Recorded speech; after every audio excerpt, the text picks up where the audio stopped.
أعوذ بالله من الشيطان الرجيم. بسم الله الرحمن الرحيم.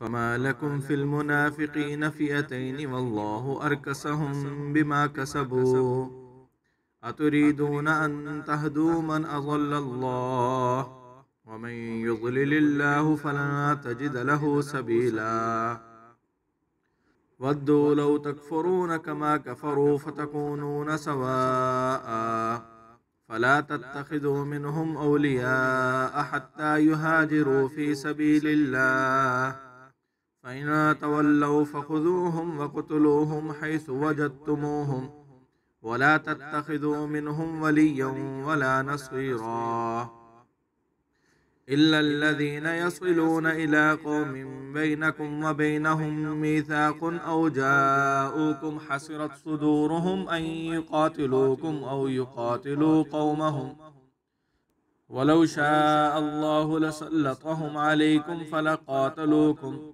فإن اعتزلوكم فلم يقاتلوكم وألقوا إليكم السلم فما جعل الله لكم عليهم سبيلا.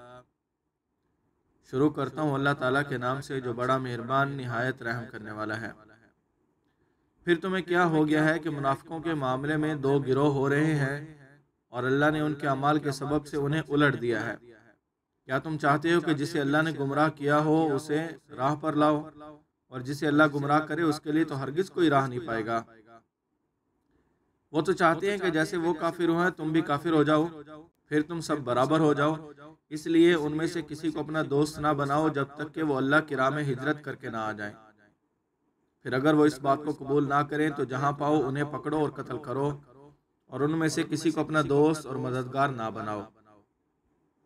البتہ وہ منافق اس حکم سے مستثنی ہے جو کسی ایسی قوم سے جا ملیں جس کے ساتھ تمہارا معاہدہ ہو یا وہ جو تمہارے پاس آتے ہیں اور لڑائی سے دل برداشتہ ہیں نہ تم سے لڑتے ہیں اور نہ اپنے لوگوں سے. اور اگر اللہ چاہتا تو انہیں تم پر مسلط کر دیتا ہے پھر وہ تم سے لڑتے ہیں. سو اگر وہ تم سے ہٹ کر رہیں اور تم سے نہ لڑیں اور تمہاری طرف صلح کا ہاتھ بڑھائیں تو اللہ نے تمہیں ان پر لڑائی کی کوئی راہ نہیں دی.